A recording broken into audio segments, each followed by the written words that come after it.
So,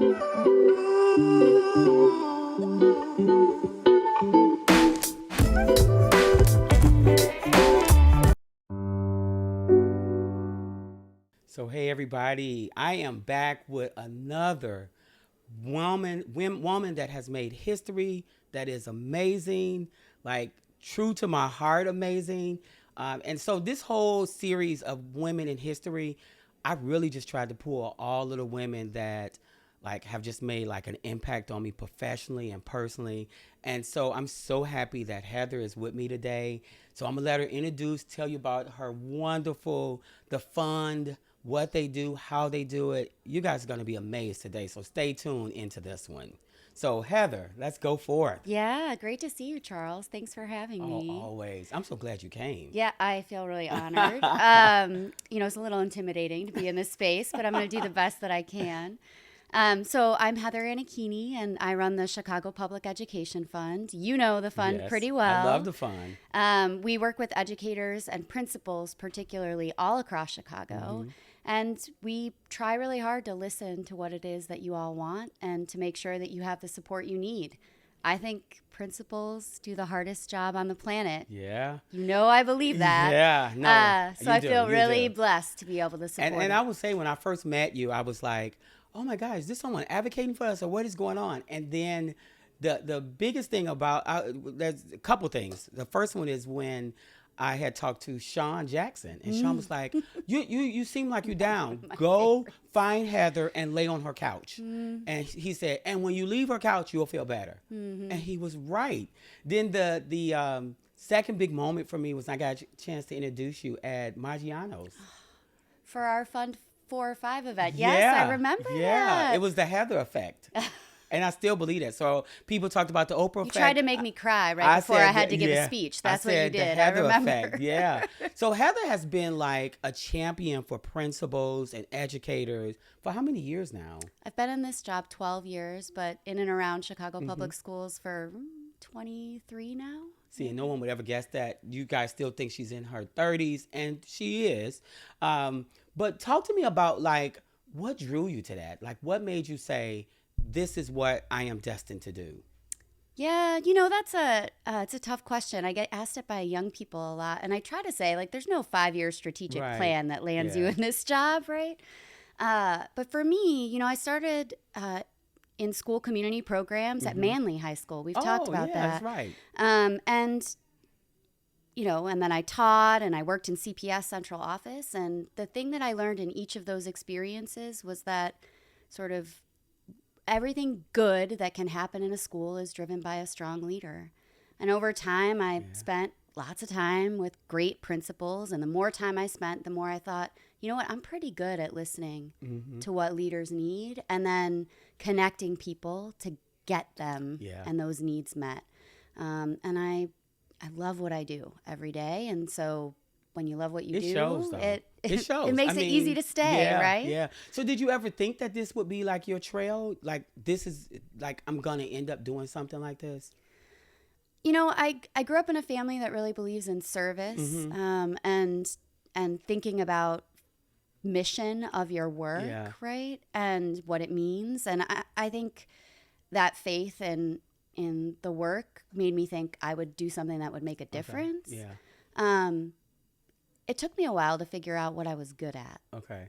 And once I did and felt like I could really help support people like you, And you do a great job. it became my life's mission. So not this job particularly, but I probably did always know what I wanted to do was work on behalf of a mission I believed in. Yeah. So when I think of March, of course I think of my birthday, but I always want to celebrate women because it's Women History Month. But I always do because women to me are like the backbone of a lot. Like men, we do what we can do, but women are the ones who help us emotionally. They make it safe for us. And so I'm always like, how do we celebrate women? Of course, I always want to celebrate our guys because when you find a guy who's doing something really, they need to be celebrated and pushed and encouraged and, but we always say behind a great guy, but I just always say there's a great woman that's always next to him, like, holding them up, pinning up the suit maybe that's falling behind or anything like that. And so when I think about all those things, I think about like women making history, right? Mm-hmm. And so like who are some people that inspired you to be like, I've got to do this? Because I don't think you realize that you're making history. Well, I don't totally realize that that's Yeah. true, and maybe most good leaders don't while it's happening, Right. right? I see You know, you because I think here making history too, but I oh, you don't think can't you think shift it. about But that. I do because I think about people like, even if we go back, I think about like Rosa Parks sitting on the bus and saying, no, I'm not giving up my seat. Did you really know you were doing that and it was going to be history later? The things that like Dr. Martin, I mean, we can go down the list of people. This is how you can tell that we're really in the school. I say this all the time because the bell rings Right. and then in 4 minutes it'll ring again because everybody has a lot of time. But we'll keep talking through the bell. But, I always think about like Mother Teresa, that like as I was in that work, did I realize that I was making history Yeah. or that I was changing lives? And that's kind of what I'm wondering. Like with you, like, do you feel like I am really making history? I feel like I make a difference, Right. I see There's that. a difference I- in making a difference and making history. Yeah, I feel it when I'm with people, right? And I imagine, I grew up in a big Italian family here in Right. Chicago. So Cabrini, right? Mother Cabrini is a big hero for folks Yeah. like me. I doubt very much, right? Every day she woke up and thought, I'm making history. I do think she probably woke up every day and thought, I'm going to make a difference Yeah. for somebody, And then I human, gotta keep going no right? matter And I'm what. going to keep going. Yeah. And so I try to live into that. And I mean, I couldn't be here, right, at Michelle Clark Right. without talking about women like Annette Gurley, who we Absolutely. both know really well, or Barbara Easton I Watkins. love her too. Or Denise Little. Oh my God, you finna go down the list, and I love them all. Yeah. You should get her on the podcast. Yeah, for I gotta sure. get. I just talked to Denise Little yesterday. So. But those were powerful Black women Absolutely. for me early in my career who said, you have a role to play, and let's Yeah. help you figure out what that role is, a difference that you can make. And when you find your spot, you really got to stick with it, even when it's hard or it Yeah. doesn't seem interesting in the same ways anymore. And the best part about my job is there's always a principal who will let me come to their school and get re-inspired. Well, you're always welcome to come here and do a podcast with us because your son's got to come do his own. So when he hears this, I'm expecting you to be here to do your own. Garrett, that one's Yep, for you. That's for Yeah. Garrett. So the other thing, though, that even when you said that, I think for me, when I think about the fund is flexible enough to reinvent themselves as well. And I Yeah. talked about that yesterday with another principle about reinventing. Like, because if you stay the same for 10 years, That's right. you will lose the touch, or you will lose the history, or you will lose what you're trying to do. So, like, what sparks you to, like, be so flexible to change? I think I tell my funders actually this all the time, because some folks, if they're not close in education, they don't always think about it this way. But we get different kids every year. Every year, yeah. So what inspires me? We have different kids every year. The needs those students have are really different Very different. every year, right? Sometimes month to month even. Yeah, absolutely. And then I watch the work principals and teachers have to do to be flexible around that. And I think the advantage of the fund is because we're not wed to any one program, Yeah. right? We can see where those things are shifting, and we can provide support to y'all in making those transitions. And I do think that's exciting. It's so interesting and fun to go into a place where someone's trying something new. And even when it doesn't work, Yeah. if kids are at the center, it evolves into something, right? Yeah. Eventually Yeah. it works. The quote that I always use, and I can't remember who said it, but I said, we never lose. We just right. learn. Yes. And so yes, because we that's win right. or we learn, but Yeah. we never lose. And so I think that's one of the great things about just never being afraid to try. Yeah. And I'm thinking about, like, for you just to step out there, like there's so much in stepping out. Like, people don't, I've seen women who have stepped out to start their own business, and they've just kind of walked away from corporate. And I'm always like, there's the bell. I told you what happened. But I'm always amazed that the strength that you have to do that and Yeah. to say, this is what I'm gonna do. Yeah. Like, talk to me about like scary moments. Like you got to have some moments where you're like, I should really stayed. I should have, Yeah, I mean, schools are political, right? Yeah. And public schools in Chicago are Oh, very yes. political. So certainly in the 12 years that I've been at the fund, well, we've had 10 CEOs, 9 or 10 Wow, CEOs at that's Chicago right. Public Yeah. Schools, some of whom left under challenging Mm-hmm. circumstances. You'd remember that. Those moments when, because the fund works closely with principals or with Right. leadership at CPS, we found ourselves having to take tough questions and Mm-hmm. answer them. Those were really hard, Yeah. Yeah. for my family, for my friends, for my Mm-hmm. community of principals. And, at the end of the day, what I learned through those really scary moments is that if when you're making decisions in the tough times Right. or even in the easy times, when you're making decisions, if you think to yourself, am I going to be able to stand behind this Mm-hmm. in 5 minutes, in Yeah. 5 years, in 15 years? And if the answer is yes, because I'm making the best choice I can for the Mm-hmm. leaders I Right. serve, then those tough moments aren't going to be any less tough, but you will get through them. And I think those tough moments also make you stop and say, I know this might not be the answer for everybody Right. because sometimes That's true. we work really hard to try to please everybody, right? Yeah. And to get everybody to say, yes, kumbaya moment, we're good. And it's difficult. It's like very difficult to try to get everybody to just, we all on this side together. And so when you think about that and then you make a decision and you're like, oh my God, this group I just upset. This group is with me, and I think politicians do this too, where they, do you feel like after that decision is made that you have to go back and now let me try to fix this group, or do you kind of say let me just keep talking in general and maybe they'll understand why I did? How do you? That's a really tough Yeah, question, right? it is a tough question. I guess I mentioned I come from a big Italian family. I have a lot of Yeah, cousins. Families are like that. Big families are like that. absolutely. You're never making everybody happy. You're You always cook making one meal and somebody trade-offs. Right, wanted right, something. right. Yeah, And I'm the oldest cousin, right? So I'm often the one seen, at least, as making the decision yeah. that maybe made some people upset. I think the key, at least for me, has always been thinking about it as a long-term relationship. Like, Mm-hmm. I am in this job for the long haul. Mm-hmm. So, sure, on Tuesday, I might upset a group and make one group happy. But on Wednesday, I'm back to listening Yeah. and continuing to think about how do I do the next right thing. Mm-hmm. And over time, you know, I've met very few principals over the years who I haven't upset Yeah. somehow, Yeah. and very few You who I haven't upset me haven't though. been You haven't able to. upset I me. appreciate that, but who I haven't been able to meet at least halfway some of Yeah. the time, right? So Yeah. if the principals are hanging in there with me Yeah. over that period of Yeah. time, we're going to meet halfway a lot, and when people's needs are met over time, that relationship Yeah, deepens. that's the hard part because everybody has different needs and Yeah. everybody wants something different at different times.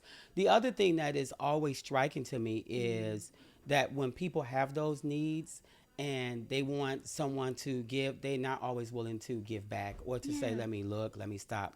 But I'll tell you this that I live by that has always been important. If someone is my friend or someone is my professional colleague or someone is someone that we've now built a trust relationship, we are destined because any relationship, you're going to fall out, you fall back That's in. right. But also, you get a chance to know that person's heart. Yeah. And so, as a friend, as a colleague, I know your heart. So maybe there were some things that we didn't get along on, but I know that you know, and we both know each other's heart. That's not. It Yeah. wasn't malicious, you Yep. know. And You so have that a makes a difference. colleague who talks about it as relationships before transactions, Yeah. right?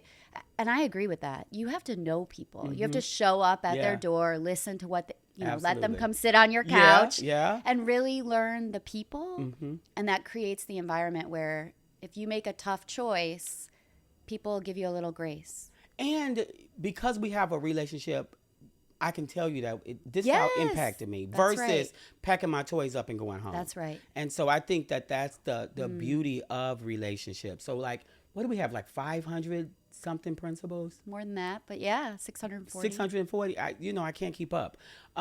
So how do you say we got to make sure we touch all 640? Well, we're in a unique position Mm-hmm. in the sense that we have a lot of flexibility in how we create program or Yeah. spend dollars, and we have an educator advisory committee that helps us. You've been there Mm-hmm. several times over the years, that help us think that through. I think the key, maybe this is true in teaching or leading too, is you can't do it all at once. Yeah. So where are we seeing real pressure points for people that we are uniquely suited to help Mm-hmm. with, right? The Yeah. fund is not, we're not curriculum experts, Right. instructional experts. We are leadership Mm-hmm. experts. And so we really look and listen for those places where principals need that leadership support and try to lean in. So every year, we partner with more than 300 educators across the city, and over a 5-year period, which is how we think about our Yeah. cycles, we get to almost every school. Because Neat. over that period of time, Mm-hmm. somewhere, Because there's a touch somewhere right, that's what doing we that. can Yeah. do is going to meet the need that you have. I think that's amazing. Like I think that the work that you do is totally like life changing. Like I think that you have, I wouldn't say think, I know that you have stopped some people who probably have like, here's my child, I'm done, right? And you stopped them from throwing it in. What message would you give when you only been doing it for 12 years? We already decided you're under 40. So when so in like 27 years from now, when you're Yeah. just like, I gotta pass this mantle to someone else, what would you say to like the person you're passing that mantle to? Yeah. I mean, I hope that they make it better than I left it. Mm-hmm. I always try Yeah, to leave whatever yeah, in a place where the next person can shine. yeah. I agree with that. So I hope that is true. And I hope the reason I continue to do this work is that I fundamentally, in my heart, in my core, believe that principles change the world every Mm-hmm. day. And then I in agree with this that. city, especially I agree with Chicago, that. principals have the power and the perspective and the relationships Mm-hmm. to really, truly, fundamentally change what public education looks like for the country. Right. And I see it in places like Michelle Clark all across the city every day. So the other thing I hope is that I can hand off to somebody with that same passion and belief, not in themselves. Mm-hmm. Because my job is not one where it can be about the Right. person sitting in this. It's Yeah. like a principal job. Yeah. It can't be about you. Absolutely. It has to be about the people that you're serving. Yeah, and I totally agree with that because even like when I talk to Annette Gurley, I'm always like, Mm-hmm. she was like, I've been following you. I follow you on Twitter. I follow and I'm always like, hope I'm doing you proud, because this was her baby, Yes. and somehow I got blessed to have, a part in her baby's growth, Yes. and the last thing you want is to leave your school, leave your baby, and all of a sudden you're like, I don't know what happened to it. It's to shreds, and so I always say that. And I've said this to her several times. I said it to Denise Little. I've said it to Lona Bibbs. I stand on your shoulders. Mm-hmm. I stand on your shoulders because of the things that you instilled in me. And I felt like that was the important thing to do. So, like, whose shoulders do you think you stand on? Yeah. Besides your mom, because I love her. I just wanted to make sure I shouted out that. Yeah, for sure. I mean, I'm really blessed to have great women in my Yeah. personal life, right? My mom went to college, as you know, when I did. Yeah. And so it was a great role model for, in your Mhm. 30s for Yeah. her, because she was in her 30s when I went to college, and 40s. I mean, and you were just 14. Yeah, We got to keep this age right. down for you here. That you could make a decision to do something different, and you could work hard and do that in a way. She's a math teacher, for 20 years after that Yeah. made a difference for kids and families. So I do have a lot of really strong personal examples. Certainly the shoulders we've already talked about, women like Annette, women like Barbara, women like Denise, Yeah. have made an enormous difference. One thing I've been thinking about, I agree with the shoulders analogy, and I'm finding a lot of inspiration from peers too now Yeah. at this age, maybe Yeah. in my career. I'm That's- in my early 30s. Yes. I'm thinking of like Janice Jackson, Yeah. who, I didn't exactly stand on her shoulders, but I sure did learn a lot Yeah, from her exactly. leadership. I gotta think of what I would call it then, because I would say you stand on the people's shoulders, but then what do you do with the people that really were like Yeah. that you work together? maybe you leaned on. I don't know, but you're right. Yeah. Something. They like help me Super, stand super up. I smart. don't, Yeah. like we're all on Yeah. somebody's shoulders, and Yeah. somehow it's the top. I don't Janet know. Jackson's super, super smart. Right? Or Yeah. or Anna Valencia, she's the city Yes. clerk. Yes. So I love her. inspiring and really thoughtful about how she leads and how she shows Mm-hmm. up. So I'm thinking a lot, certainly about doing the women proud Yeah. who I've taken the baton from. Mm-hmm. I'm thinking a lot about who I'm running alongside. Yeah. And then that question you just asked, who are we going to pass those batons to? Yeah. It is a relay race. Yeah, it really is. And we only get how many ever laps we get. One of the things Dr. Bibbs used to say to me when she got ready to retire, I was like, "No, Dr. Bibbs, don't retire. You've got to stay." And she said, "Dear heart." She used to always say, "Dear heart." Of course. And then if she didn't say "dear heart" to me, she was like, "Lachaz, Lachaz." But she said to me, "You just got to know when it's time to leave the party. Y'all can't stay at the party all the time, because at some point you lose your effectiveness because you've done what you were supposed to do." That's right. And she said to me that when you've reached that point, you'll know. And I'm like, how will I know? I mean, I was just like, every time I say that in my head, I always think of Dorothy. How will I know when I'm home? How would I? And she was like, you'll know that you have done enough for the DJ. And I was like, man, so I'm like, does that mean I won't have any more dance left? What is, so, I haven't reached that I understand that totally yet, but I just wanted to throw it and see your thoughts on that. Like, you'll just know that the DJ maybe stop playing the music or something. I don't know. Yeah. I mean, that I consider myself a person of faith. So Yeah. that it resonates with me, Yeah. right? Hearing that to me seems like a faith argument. You just know, and when it's your time to move on, you move on. I also have faith that there's another race. When that happens, when you feel that feeling, that there will be another race somewhere else that you're supposed to be falling into until there's not. And then there's a whole nother experience waiting. It is. So let me just, and so I know we're running out of time because I see your face over there. They don't see you, but I see you. No. But, people that are of service, they never stop. Like, I think about my mom. My mom, did all this work in the church, and now, my mom had a couple medical, issues and everything like that. But she's still trying to do things, and I'm like, Mom, it's okay, And I see that, like, when you do turn 60, and then when you turn 70 and 80, I still see you doing something. Yeah. I don't know what that is, but that's just so interesting to me that people who get into service just never stop serving. Yeah. As long as there are people, right? And connections to be made, I think that's really possible. Yeah, that's so interesting to me. So before we end, I want to hear your final thoughts. Before I hear your final thoughts, I am like over the moon that you are here. I really am like over the moon. And now you got to come over here so you can wave into the camera because we do have a special guest here. Would you like to say anything on the camera? Well, here, take my mic so you can say it. Hi. Would you like to tell them what you did today? What did you get to do here at What you get Michelle to do Clark? today? You got to talk into the mic. Get eggs from the chicken. Yeah. Eggs from the chicken. So she went out and picked up eggs from the chicken. Yeah. Thank you for Good having job. both of us No, today, that Charles. was- We really I appreciate didn't have to go it. and get the chickens because you did. Thank you. And you got eggs to take home for Easter and to eventually eat or boil.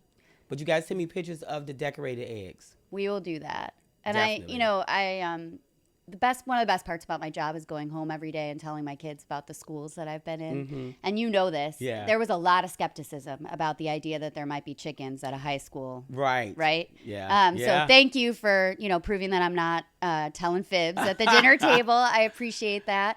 And for having us. I think, you mentioned this is Women's History Month, and I have two girls and two boys, and a kid who uses they pronouns, and there's a lot that goes into Women's History Month, Exactly. I think, and Exactly. really honoring all the ways we think about the women that Yeah. we're supporting.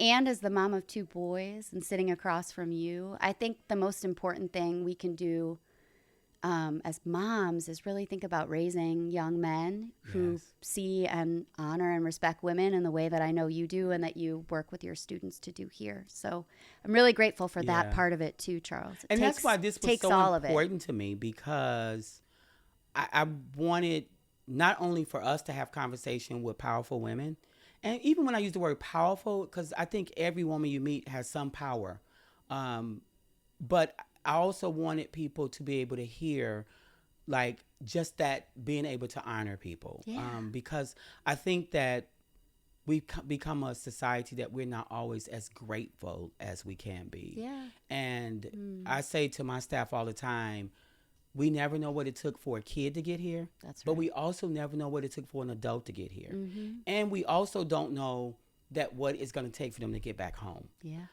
And not just students because of safety, but adults as well. We have adults that are taking care of, parents, grandparents, or that have children that have special needs that they're trying to help. Or that have households that are not loving and kind. So they come here and all of a sudden they're like, this was great. Now I got to change because I'm going back to that. Right. And so I'm always pushing to push others to believe that like today I have this song that says, what does it say here? Not fragile, but please handle with care. Yeah. Because sometimes we push people to make them always feel like you have to be okay. And so we have a couple teachers that have the bracelets that they give out to kids that say, it's okay not to be okay. That's right. And so this month, I just wanted to make sure, because most guys, and I'm doing generalization, so don't beat me up on this, we're just not emotional. We don't always show our emotions. And I think women help us to do that. And when we're able to do that, we're able to release some things that we hold on to, because we always feel like we're the man. We got to hold the baton up. We got to beat the train, John Henry. Yeah. And we just never have a moment that we could have any type of emotion. So like today, I thank you so much for being here. I'm not going to get emotional. So I know y'all were waiting. But no, I thank you so much for being here, because you make the difference in so many lives, and in lives that people may not ever come up to you and say that. Because sometimes we don't know, like there are people that will see us on the street and say, hey, you're the principal. This is so funny. I was in one store and this family kept staring at me. So everywhere I was going, I was like, why are they staring at me? And so then I was like, hi. And so then the mom was like, you're the principal of Michelle Clark. And I was like, yes. Now, none of her or the kids that were with her went to Michelle Clark. So I don't know how they knew me, right? And so she was like, I just want to say thank you, the right? mayor of this part of town. Oh, my God. But yeah. And so she was like, I just want to say thank you. But what it also made me think, as it relates to you, is that there are so many people that are blessed by the fun that will never be able to say, oh, let me thank Heather. But that they're blessed by the fun and the things that it has encouraged them to do. And you may not ever hear it, right? Because it may be somebody who was working in the fun and say, oh, so I work with so-and-so. Thank you, but they don't really know like the full benefit behind that. And so I think as you wrap up for me, like, how do you keep yourself like, it's okay that they didn't thank me because I know I'm doing it right, or I know I'm on the right path, or I know I got this going right? Yeah, maybe that's an age thing too. Yeah. I think in my 20s, it probably would have Yeah. rubbed me some kind of way. I might not have been that happy about that. Right. The older I get, the more that I do see it again as that relay race. And we only get so much time. Yeah. So if I'm holding on, waiting for somebody to say thank you to me specifically, it's probably not the right work. Right. And it means way more to me to be invited to a school when I say, can I come with my little and can we see the chickens? That feels like real gratitude and really honors the work in a way that, no amount of saying thank you would do. So it's not that it doesn't mean something when someone says thank you. It does. It really means a lot. Yeah. And I think if you're doing the right work, you probably feel that gratitude without having to hear it. Yeah. And I'll say for me, like, if I had my way, I would just stay in the back, like, and push my team.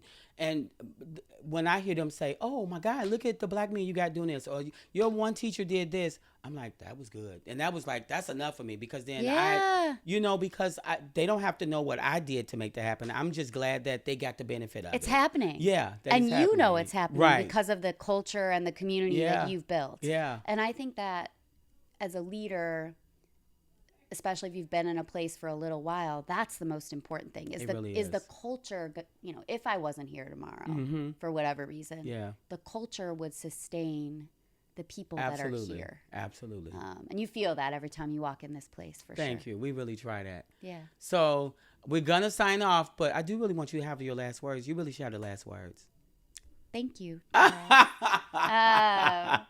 And keep doing it. I know having a leader like you sharing stories from women in your life in the vulnerable way that I know you're sharing those stories this month is an incredible gift, not just to your students here at Michelle Clark, but to everyone who's listening.